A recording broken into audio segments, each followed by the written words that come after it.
Orin, welcome to the Smoke Pit. Thank you for having me. Yeah, absolutely. First time a shot, or have you been here before? No, I've been here since 2017. Oh, very nice. Yeah. Very nice. Yeah, my first time. Oh, I'm really? yeah, That's I've never been before. exciting. It is. It's huge, right? It's massive. It's massive. I actually got to see upstairs for the first time today. Wow, was that impressive. You have to come to our booth. Where is it? It's the Caesar Forum. It's AccuFire. Awesome. I'll give you an update. Beautiful. Yeah. Thank you. Yeah. What do you? So tell us about you. What do you guys do? So AccuFire do optics. I'm influencer, so I work with them. Sure. And I work with Taran and AccuTech. Taran do all the John Wick stuff and pistols and amazing rifles. And AccuTech do really good bipods. I love them. Yeah. Nice. So, and I'm just influencer and promote all of them because I really believe in their products. Cool. And what landed you in this space? You were IDF, is that right? Yeah, I came all the way from Israel for this show. Wow. For 1 week only, yeah. Wow. 18 hours. 18 hours. Yeah. Is that just 18 hours straight shot, or is that No, include? it's like 15 hours to San Francisco and then a few hours there. And it's like, Got it. it's a long travel, but it's Got worth it. I love America. I come every day. Nice. Yeah. Nice. Where do you like to go when you visit here? Oh, wow. First of all, ranges. Like, Sure. Yeah. I think I come to America, let's say, like 2-3 times a year, and every time I'm here, like, my trips are all about firearms. Yeah. Yeah, it's fun. So Texas is freaking amazing. Vegas, Arizona, Utah. I love these places. Cool. You ever been to the East Coast? Like New York. Yeah. I've been there. Yeah, I respect them. I've been. I get it. I gotta tell you, I felt like New York is very like cold. You know what I mean? Like Yeah. very Do you mean distant. like temperature-wise or like emotionally? Temperature, yeah. But emotionally, I feel Yeah. like everyone is like on their own and they don't see. It's true. So I'm from New York originally. Oh, really? Yeah, I grew up on Long Island, and I went to the school in the city. And you ever seen that movie Gladiator? Yeah. Okay, you know that scene when they're first going into the Coliseum and they're going through that tunnel and you can hear the roar of the crowd and they're getting amped up to kill people? That's what I felt like getting off the train in the city every day. I'm going up the escalator through the tunnel. So to it get wasn't wrong, right? You're not wrong. Oh, You're not okay. wrong. So I felt like the Yeah, energy. it's a different breed of people. Everyone's in a rush. Everyone's in competition with one another. Yeah. If Like any- in LA. yeah, it's a lot like it's an East Coast version of LA. Yeah. Yeah, I mean, don't get me wrong. I loved growing up there. I love access to the beach and bagels and pizza. Yeah, of course. But- I gotta tell you, I love Israel, but we have really stupid gun laws. For Really? real, yeah, wow. Like the whole world thinks that we have really good gun freedom and we carry our AR-15 everywhere because they are Sure, like, we see pictures of exactly. women on the beach in full bikini Because with they an are AR strapped to soldiers. their back. Yeah. When you're a soldier, you get your AR-15 and you can go everywhere with it. Sure. Once you finish the military, you have no fucking access to firearms. Wow. Only specific people can get license for one pistol with 50 rounds. This is it. Wow. Unless you are a sportive shooter like I am, and then you have like 5 in your home. And this is, wow, how'd you do it? And, yeah. Wow. Yeah. So when I got out of the military, I spent 7 years Army infantry. Really? And, Thank you for your service. Thank you for your service. Thank you for your support. Fellow. So when I got out, I was down in Georgia. I got out of Fort Benning, Georgia. And in the state of Georgia, if you're active duty military, at least at the time, I can't speak for now, you were allowed to carry concealed without a permit. So, when I was on like terminal leave, I was still in, but I, burning up my leave dates, I could walk around with a pistol, no problem. The second my terminal leave ended, nope, that's a felony. Wow. And then I had to apply for my CCW to carry again. So it's similar in not the whole country, but in Georgia specifically. Oh, really? Yeah, you can walk Super around with your gun if you're, active So in duty. Israel, we don't have like the thing with open carry or concealed carry. Once you have a pistol, do whatever. Yeah. Okay. Yeah, but it's not good. I prefer to be in America. I gotta tell you. Really? Yeah. You have to get a. So you're not really into this like constitutional carry concept where I anyone love the can Second carry Amendment. concealed? I gotta tell you, it's super smart. Like, a lot of the people in Israel, when they hear about the school shooting in America, they blame it on the Second Amendment and they blame on your gun freedom, let's say. But I gotta tell you, this is not the truth. It's about mental health. You know what I mean? I do. And people don't get it. Like, if the gun owners in America were the problem, we would know.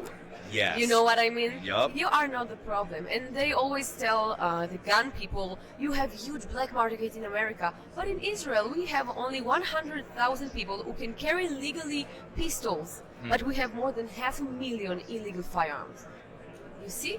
There you go. And I always say, there will always be firearms. They are not going to go away from the world. And I want to be able to protect myself with the most effective tool for the job. Yeah.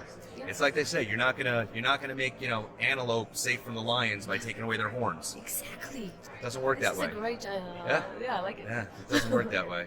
So, I spoke to somebody the other day who considers himself a 2A absolutist. Okay. And I asked him, okay, so what does that mean to you to be a 2A absolutist? And he just says, shall not be infringed. Okay. And he said, back in the 1700s, a civilian could buy a warship loaded with cannons. What's changed? And a lot, but that's sort of his belief. Are you along those lines where like anyone should be able to buy any weapon? I'll tell you what, this is super complicated. Yeah. I'm not the one who tells people you cannot defend yourself and you can defend yourself. But it is very complicated. It is. In Israel, I'm a part of the legal weapon IL. It's like the Israeli NRA, and we get a lot of like bad comments from the people. They don't want firearms. They say like, we are very mad people. We don't want it. But I say like, we had to have firearms to build this country, to defend ourselves. Don't you remember what happened like 70 years ago when we were without firearms? They killed 6 million of us. Are you afraid of firearms? And I gotta tell you, I'm pretty famous in Israel. So I do like advocacy for firearms in Israel, and people are really getting interested in it. So I don't want to be the one who say who can defend himself, but it's a complicated story. It is. It is. And I do want to say that everyone should be able to defend their home, however they choose. But, I think about my neighbor that I live next to. Do I want that guy to have a belt-fed, like, 240? I don't know. Yeah, it is very complicated. I gotta tell you, because is. I think about it, like, there are a lot of mental health people around us who looks completely normal, Mental health people don't have horns or they don't have a sign on them, I'm mental health. They Right. look exactly like us. So we can never know, but I want to be able to protect myself. Why would the government take this right away from me? Yeah. Problem. It's tricky. But like you said, mental health is the big one. And like you Yeah. said, there's more guns in this country than people.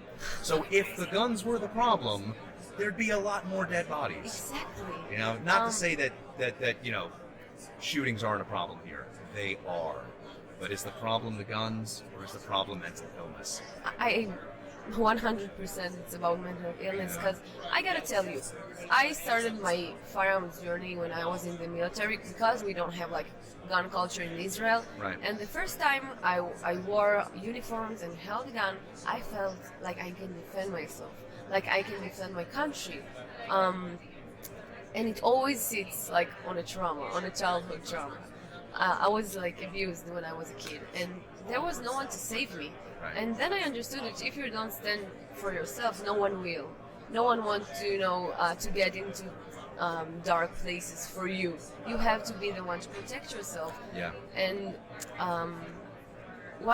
so in the military, I found the firearms. I think this was like the first step for like healing process. Yeah? I could never know what it's going to be, because I wasn't a good person. I'll put it this way.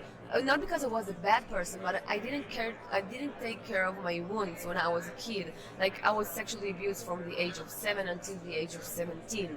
And I was miserable wherever I went, and whatever I did, I felt miserable. No matter how famous I became in Israel, and no matter how famous I became in the gun community in the United States, I felt bad all the freaking time. And I was like, why do I feel bad? I should be happy. I have the fame, I have the money. Why am I so miserable?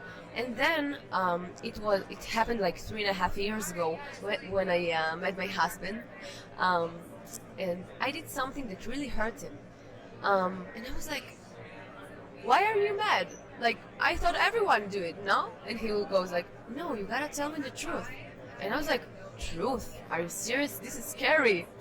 Yeah, and Yeah. then, uh, for real, I thought like saying the truth might cause you troubles. And because this is what I learned when I was a kid. I learned to hide, to lie, to protect myself in this way. And then once I really hurted him and I looked into his eyes, and this was the very first time I saw someone and understood everything. He's looking on his eyes was so authentic, and I saw so much pain, and I was like, I don't want to cause pain to the people I love, you know? Yeah. And I was like, are there two powers inside of me? Like, there's this power that I love him, I want to be with him, but there's the power that I hurt him. Why is this happening? And there I started like my healing journey. I found out that I have to tell the truth, and my husband was like a parent to me. He taught me everything from the beginning. Like, we don't lie, we say the truth. Yeah, it was, and now it's funny. Friends don't lie. Yeah, exactly. And then by this time, I was pulling my hair very aggressively, and I was really not peaceful, and I was looking for a way to solve it, and I couldn't control my hands. And then I searched on Google, what do I have? And it has a name. In Hebrew, it's called trichotillomania. I don't know how to say it in English. But then I understood that this is like a stress disorder. Sure. And I was like, oh, wait. It's a symptom of anxiety. Yeah, exactly. Yeah. So I can solve it. And then I went to like 4 or 5 therapists, and I was like, okay, I'm talking about my trauma pretty openly, but nothing happens. Like, I'm stepping on my wounds. And I needed something more practical. So I started like looking for myself, and I read a lot of Google about childhood trauma and how to solve it. And then I saw one page that said that if you talk about your trauma very openly, you will heal. Okay, this is what I understood back then. Okay. So I was like, okay, I'm pretty famous in Israel. I'll go to the main channel and I will talk about my trauma. So I went to the main channel, and I had a big article, and I said like, I was raped. I didn't go into depth. And I got a lot of comments saying like, me too, men and women. And I was like, oh, okay, I have a meaning maybe. I have to do something about it. So I wanted to give lectures, but I was so socially awkward. I put it this way. Now I'm very friendly, but back then I was afraid of people. So talking on the stage to audience, like, no fucking way. Now I do give lectures. Now you're a social butterfly. Yeah. So I went to this lady who builds lectures, and we started talking about. What does she build? Lectures. Oh, okay. Yeah, and we started like talking about it, and I wasn't like ready to talk about it, and she goes like, okay, I want to give you one meeting with this therapist, and I was like, I'll try, no problem. I tried it in the past, it didn't help, but I'll go. So I went to this lady, and she's fucking amazing.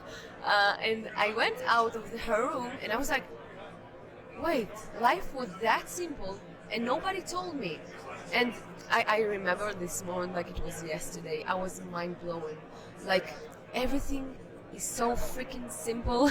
We are built on our childhood, and then of course I started to go to therapy and understood more, and then I could also understood the love of firearms, the need to be safe, safe. Yeah. And it was it is, and it will always be like a long process. It will never end. But I gotta tell you, once I started like taking care of my wounds, I became a better person. I would never give like a bad comments on the way someone looks or what he does, because I don't care. I do me. I work on myself. So the thing in America, I said all of it because of the mental health in America. The thing is, America, that there is no enough awareness for mental health. Like, I feel that in California it became like fashion, that you're toxic and literally what are you doing to me? You're gaslighting me. But people don't get like the meaning of it. You know what I mean? I do. Yeah. I really want people to go into depth in their souls and what they went through, because a lot of people feel like they're alone in it. I'll say it pretty openly. I was sexually abused by my father for like almost 10 years, and no one helped me. In my family, in my environment, nobody helped me. And I felt like I'm alone in it. I did think that all of the girls are going through it, but they do not talk about it. Yeah. Yeah, because it started in a very young age. Sure. but there was a lot of shame in it and a lot of self-hate. And when you hate yourself, you cannot love anybody else. Yeah. And I really want people to go to therapy. And now I study psychotherapy in Israel. That's amazing. Thank you. That's amazing. Thank you so much. And you said something interesting, that there's not enough awareness here. I think the problem is that people are aware. We know that we're all depressed, we're all stressed out, we're all killing ourselves at a job that would replace you in 5 minutes if you died the next day. I don't think it's a problem of awareness. I think it's a problem of confidence in facing that problem. Like, we know it's a problem, we get it, but so many people, myself included, for a long time, didn't have the strength and the motivation to deal with it, to address it. The thing about dealing with it is that it's hard. I'm not gonna tell you it was easy. During the last 2-3 years, I suffered like crazy from nightmares and night paralysis and anger issues and depression, but I had to go through it to heal my soul. People don't get it. One time I went to my therapist and I was like, listen up, I am not dealing with it anymore. I cannot freaking do it. I cry all day. I cannot face it. I was mad at God. I would say, why me? I cannot handle it. But right now, I understand that this is the contract I signed with God before I came here, to heal others and to spread the word about it. Because this is so important, to go inside of ourselves. Yeah. And it is very hard, but this is the most rewarding job I've ever done in my entire life. That's amazing. It is. That's awesome. Thank you so much. And I'm glad you're doing it. I'm proud of you for doing it, because it is hard. For a long time, I deployed twice with the 101st, roughly a combined total of 27 months or so overseas. And second tour in comparison wasn't that bad, but the first one was pretty rough. It started off in 2005, and Iraq was still the Wild West. It was insane out there. We lost a lot of guys, a lot of casualties. And I just ate that shit for a long time, for years in fact. And at some point it started to take such a toll on my life and the people around me that it was like, okay, fine, I'll go to the VA and see what I can do. I go to the VA for the first time. I've actually told the story on the podcast before. I get to the VA for the first time. What is VA? Sorry? Oh, the Veterans Administration. Oh, okay. Yeah, or Veterans Affairs Office. It's the United States government's Department of Taking Care of Veterans, is what they do. And they offer mental health services and medical services. Beautiful. I walk through the door. I get a few paces into the building. I find the first bathroom. I hide in a stall. I cry. I just started sobbing, because walking through that door meant that I had to admit how fucked up I was. But we are all are. Right, but I didn't want to be one of them. I didn't want to raise my hand and go, "Yup, I'm hurting too." I was taught from day one in the military. You have to hide everything. Yeah, that weakness, physical and mental, is a crutch, and it's going to get somebody fucking killed. And if I'm weak, they're going to die. I think that it takes a very, very strong personality to say, I was hurt, I want to take care of it. Because a lot of people will take it for as a weakness, right? Like, they hurt you, you are the one to blame, you are weak, and blah, blah, blah. Fuck you. I don't live but by what you say. I live my own life. You don't go to sleep with me every night, and you don't hear me screaming at night. My husband was stood by me amazingly during this process, and I gotta tell you, my family didn't like it for me to put it out. Yeah, of course, generational trauma. It's all over the place. Okay, fair. So, he really stood by me when I had panic attacks and night paralysis. And whenever people say something bad, I thought to myself, you are not living my life. You don't suffer the way I do. So yeah. I really do think it takes a very strong personality to admit that you were hurt and you want to take care of the wounds. And this is really what makes you stronger. I gotta tell you, before I went to therapy, I was like, I'm strong. I can handle everything. Yeah, I'll fuck you. I'm so strong. I'll beat you today. Today I don't even get to it. Nobody can fight me. For real. If people try to talk shit about me or whatever, I understand, why they do it. I understand. It's because they're hurting. Exactly. They're controlled by their traumas. Yeah. Exactly. So So now I have a lot of compassion to others, and I don't judge them by their actions, by the words, by the way you dress. I don't care. I know we're all souls, Yeah. and we were hurt, all of us. So if somebody hates me, like really hates me, I pray for him. Yeah. Yeah, every time in the morning I do prayer, like Jewish prayers. Yeah. So I send energy to all of the hurt souls that didn't take care of themselves. Wow. Including my family. Yeah. Yeah, those are generally the hardest ones to forgive, or Yeah, the family members. absolutely. Because they're And- supposed to be the ones that are, supporting you. To help you. Yeah. And I'm not in contact, like I'm not in touch with my family, but not in a bad way,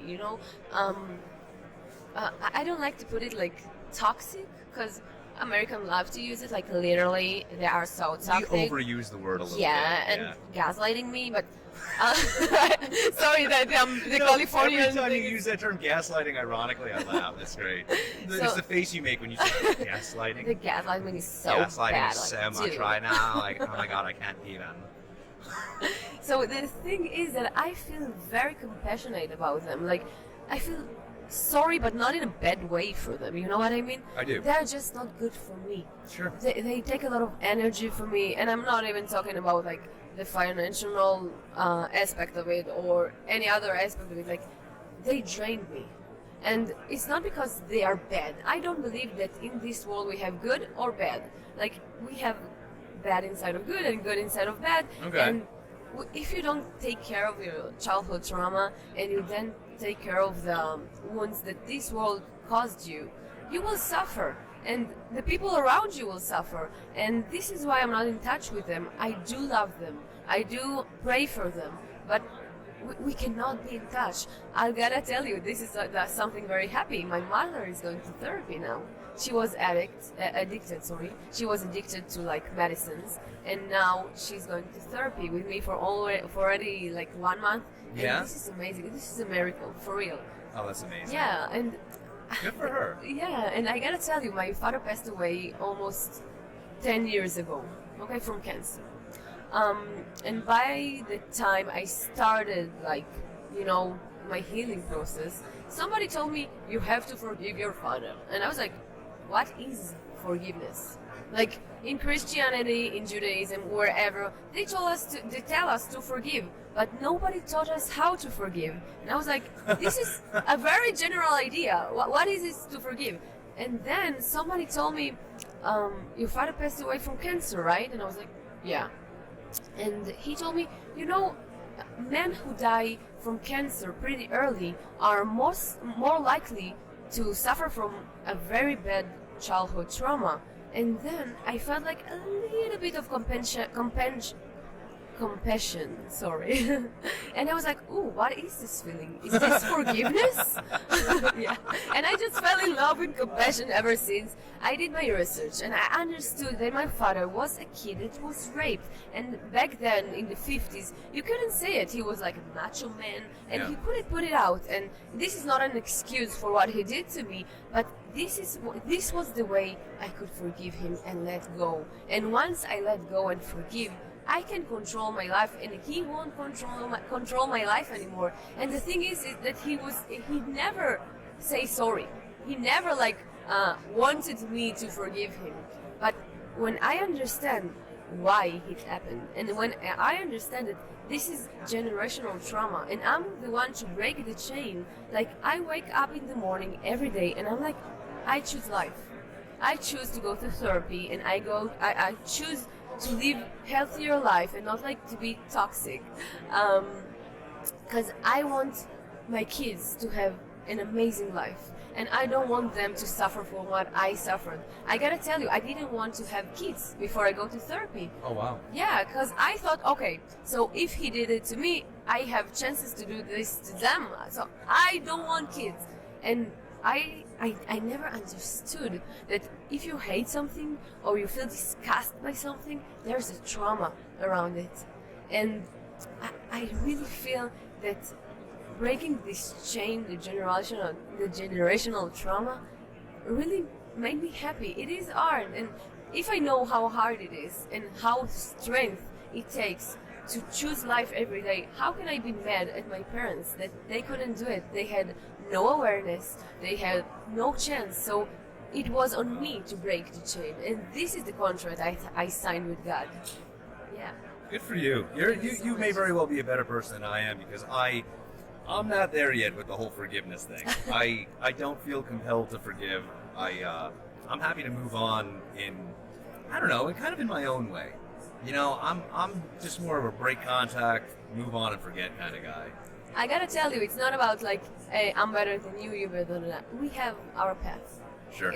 Like, I think you're amazing. You have like really calm energy, and you have good eyes, and every one of us has its own path to move on with his life. If you're angry, this is a way to move on, you know? Yeah. Maybe it motivates you to do things, to help others. I don't know. My way was compassion and forgiveness, because I'm very like empath. Did I say it right? Yeah, empath. Yeah. Empathetic. Yeah, very, very. I feel people's pain, and I really want to forgive so I can move on. It's not for him.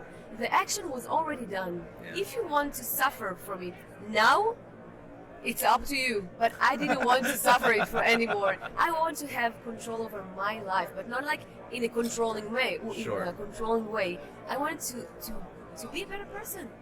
And I wasn't a good person before I started this healing process, you know? Yeah. I felt like I'm very, very like toxic and hating and competitive, and I didn't want to live this way. Now I just feel peace inside. Yeah. So why not? That was me for a long time. Just very, you know, aggressive, competitive. You know, if you're doing well, then I'm not. You know, if I'm doing well, then you can't. I wasn't in the greatest mindset, but I know that having a daughter definitely helped. My daughter was born when I was still a sergeant in the Army, and I thought that being a non-commissioned officer was going to make me a better father. Turned out being a father made me a better non-commissioned officer. It made me patient, and it gave me patience, and it gave me understanding, and it gave me a little bit of compassion. Still working on that one, but it gave me a little bit.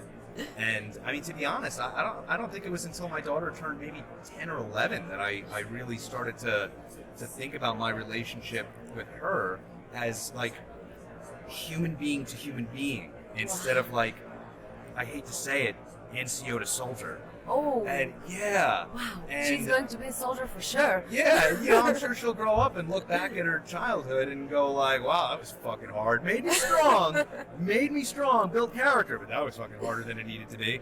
And she'll be right. But, you know, I do feel I did my best to set her up for success, because, like in my book, the way I think about it, a parent's job is not to protect their child from everything that could hurt them. It's to prepare their child for everything that could hurt them. Absolutely. I You love know, it. you gotta prepare kids for a world that doesn't really care about their feelings. And it doesn't mean that, you know, we can't show care and concern for their feelings. We just have to teach them how to manage those feelings Yeah, I love it. You know? when others don't care. Exactly, because the thing is that for your. I'm not a mother yet. I will be, amen. But I'm not a mother yet, and I gotta tell you, no one is perfect. I will make mistakes, no matter how. Sorry, my ADHD is going crazy. Squirrel. So it doesn't matter how. Where I will be on my healing process and how good I think I'll be, I will have my mistakes with my kids. Yup. And they will probably go to therapy because of me, okay? I believe, you know, I will ignore them at some point, not by like meaning, but it will happen. We are human. Yeah. But I really want them to understand like what love is, like real love, you know? Not like love on condition. Yeah. I will love you like no matter what. I will be there no matter what, and this is the type of relationship that you should have in your life. And if you prepare your kids for the real life, I think we should explain to them, you can handle everything. We don't trust people because we are afraid of what is going to happen to us. Yeah. Let's say my husband will cheat on me, okay? Oh my God, what will I do? I cannot trust him. I have to be controlling. I have to check where he is. I don't care. I told my husband, I trust you 100%. You cheat on me, you do something that hurt my feeling, I will handle it. I will cry, I will be in anger, I will be depressed, but I will handle it and I move on. And this is the reason I can trust everybody, because I don't give a fuck. I know that this is life. We cannot be happy all the time, and news for you and for all our audience, people are not born happy.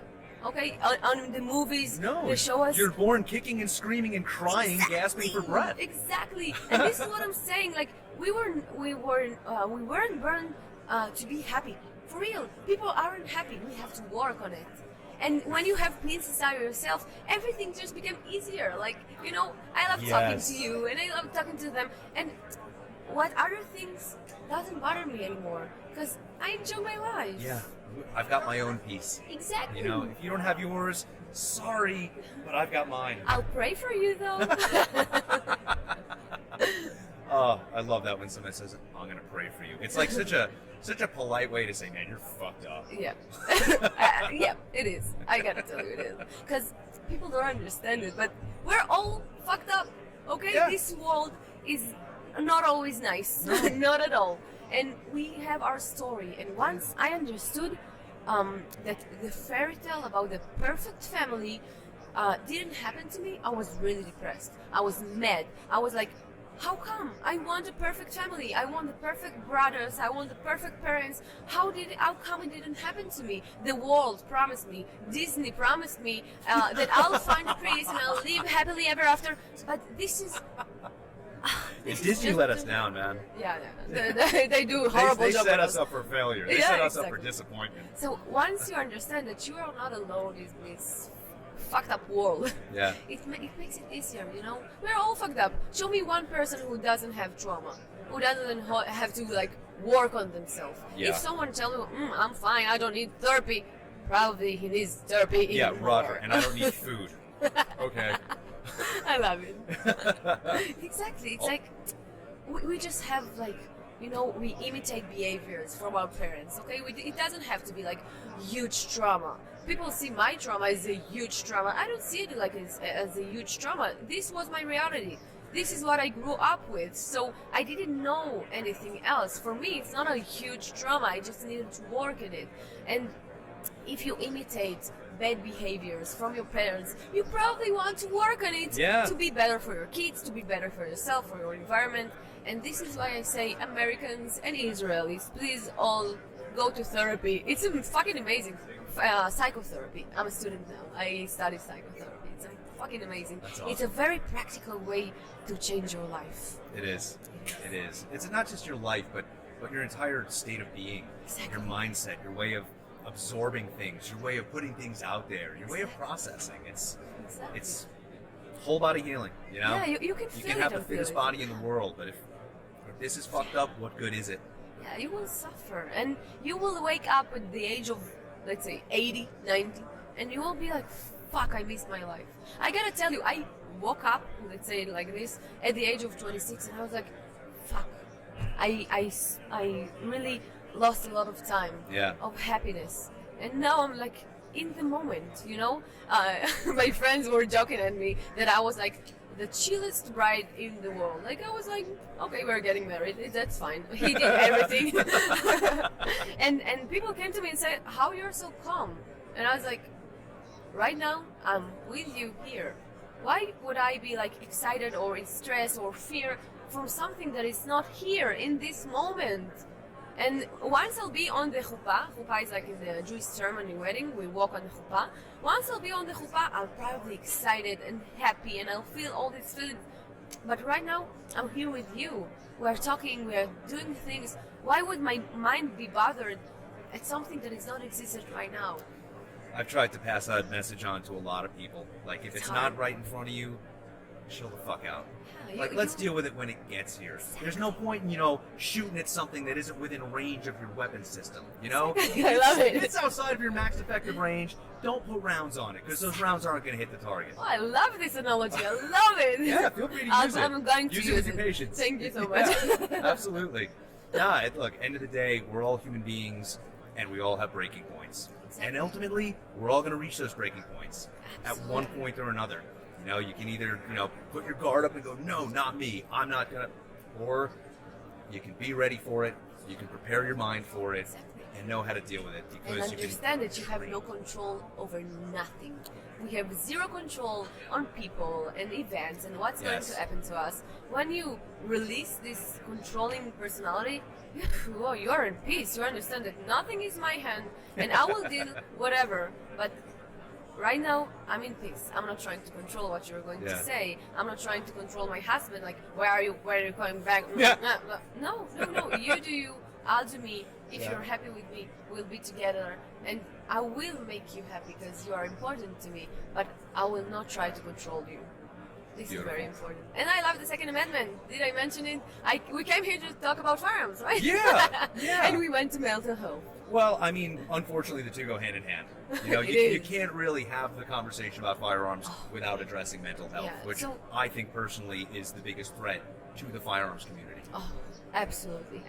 Because I feel like people don't understand. Firearms will not go away from this world. They're here. Yeah, And the good people, let's put it this way, they want to protect themselves.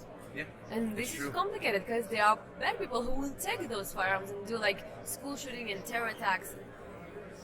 This is a complicated world, isn't it? It's true.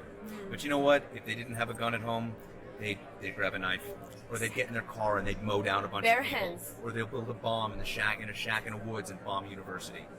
They'll find a way. We have to protect ourselves. Yeah. The reality is, look, we all have violence in us. We're human beings. We are a violent species of animal. We are a competitive species of animal. And we're a tribal species of animal. There's going to be violence. Interhuman conflict is a reality. It's even been called a universal phobia. And it wouldn't be that universal phobia if it wasn't in all of us. But, you know, if you can put civility and dignity and patience out into the world, and you get that civility and dignity and patience back, the need or even want for violence, it goes down. Yeah, well, this is what I'm trying to spur the message about mental health, because we can cancel our ego. I swear to God, it's hard. It's Yeah. super fucking hard. Yeah. But we can do it, We can. and we can live peacefully and have real relationships in our life. And not like to be, ooh, when is he going to hurt me? I cannot trust him. Oh, he's talking behind my back. And I gotta tell you, I feel like a lot of American people, especially Americans, they're very fake. You know, they'll be like, oh my God, I love your hat, I love your shirt, you look so good, I missed you so much. Once you turn around, oh, this bitch, I fucking hate him. Yeah. And it's You a know lot of what's energy. really bad is on here, where people that fake love you're talking about. Oh my God, I love this person so much. Let's take a picture. I love them so much. And then it's like, why the fuck is she liking that? Why did she like his photo? Calm down. It's a Calm lot of the fuck energy, down. you know. I want to put my energy into good things that make me like a bigger person, Yeah. that I can help others. Why would I put my energy in lying to you that I like you? There will be people that we don't like. We don't have to be rude. We Yeah. can not like them in a respectful way. I can say, Sure. hello, how are you? You're good? Fine. Yeah. And I'll go to my way without this bitch and blah blah. Yeah. It's a lot of energy. And I don't have a lot of energy, so I keep it for the good things. That's right. You know, energy, love, all that stuff. It's a finite quantity. And if you're giving it to the wrong people, or if you're just throwing it out frivolously because you want to appear a certain way, you're not going to have enough for yourself. You're certainly not going to have enough for the people around you who deserve it. Exactly. Yeah. And people need to know it. They are deserved to be loved. They are deserved to be... Did I say it correctly? Yeah, I'm not sure. My English is like... No, you're making perfect sense. Thank you. Yeah. So I just really want people to know, no matter what you've been through, no matter what you did, you can start now. Right fucking now. Yep. And be a better person for yourself, for your environment. And this is a very important thing. You can be really good to anyone else and not to yourself. And be good to yourself, this is the hardest part. To find compassion for yourself. Like, all these years I was like, why didn't I get up? Why didn't I run away? Why didn't I ask for help? And once I understood, this little kid couldn't do anything. She was trapped in home. These were my parents. What can I do? There is nothing I could do. I needed to survive, and this was the way to survive. To just wait till it ends and find compassion to yourself. it's hard. It is.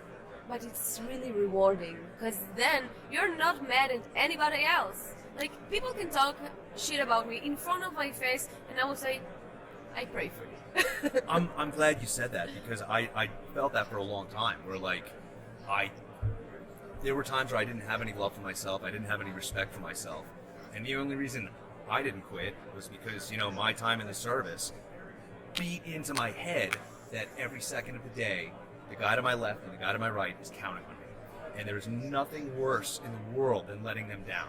I let myself down, fuck it, I don't care. I'll never know, right? Wow. But if I let them down, I gotta live with that for the rest of my life. So even after I got out, you know, I'm not a soldier anymore. But I've got a daughter, I've got a family, and regardless of how much I hated myself, I was terrified to let them down. And that was the only thing keeping me going. But And the problem with that is, because I really didn't have any, you know, inward-facing love, I started to feel resentful for the people around me. You know, like, why do I have to feel this way?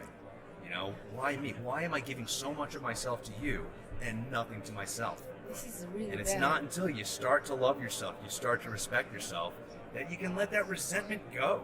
I gotta tell you, we come to this world alone. We leave it alone, okay?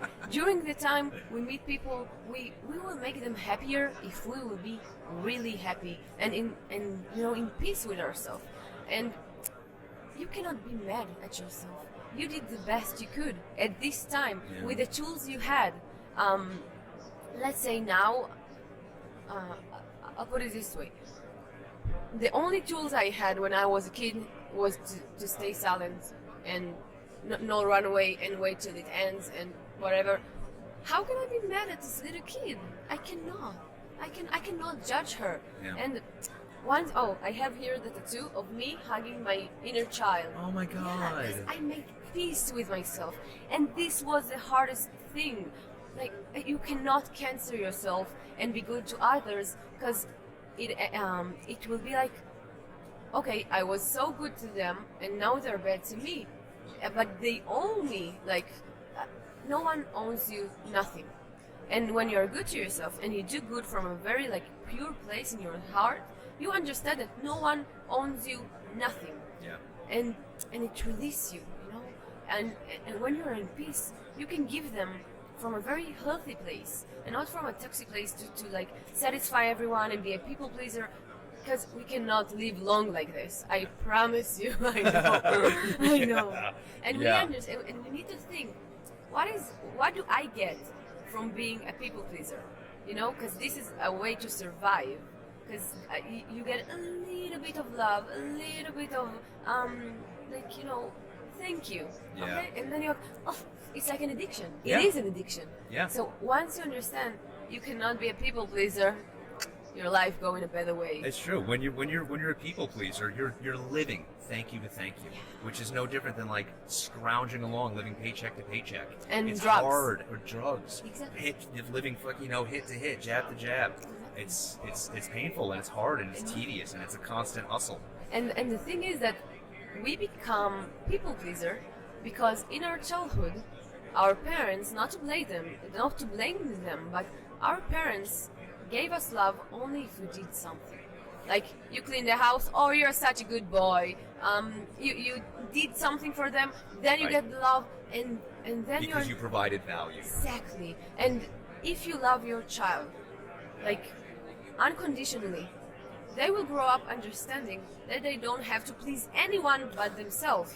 And if they want to do something, they will do. If they don't, they will say respectfully, I don't want to do it. Like, if a guy hits on me, I am very polite. I say, thank you, I'm married. If he crosses the line, block. Boundaries. Woo! Yeah, Yep. This is a good one. Boundaries, I love boundaries. Yeah. Yeah, it's fucking awesome. The way people react to boundaries. This is how I know if they are good or not for me. Yeah. You can tell a lot about people based on how they react to boundaries that you establish. Exactly. Yeah. I love it. Yeah. You see, there is love in the gun community. There I is love love the and gun understanding community. and patience. They're you know? fucking awesome. It's not I just love a the bunch gun of community. fuds firing guns in the air, you know? The boom, boom, boom, boom. I fucking love it. The adrenaline, the people around me, cool guys, for real. I love the gun community. Yeah, it's a fun place to be. It is. Orin, this was amazing. I'm Thank you so still much. saying that right? Orin? Orin, yeah. Beautiful. This is fun. Thank you so much for Thank coming you on the so show. much for This is having great. me. It was so much fun. Enjoy the rest of the shot. Thank you so much. You too. Thank you.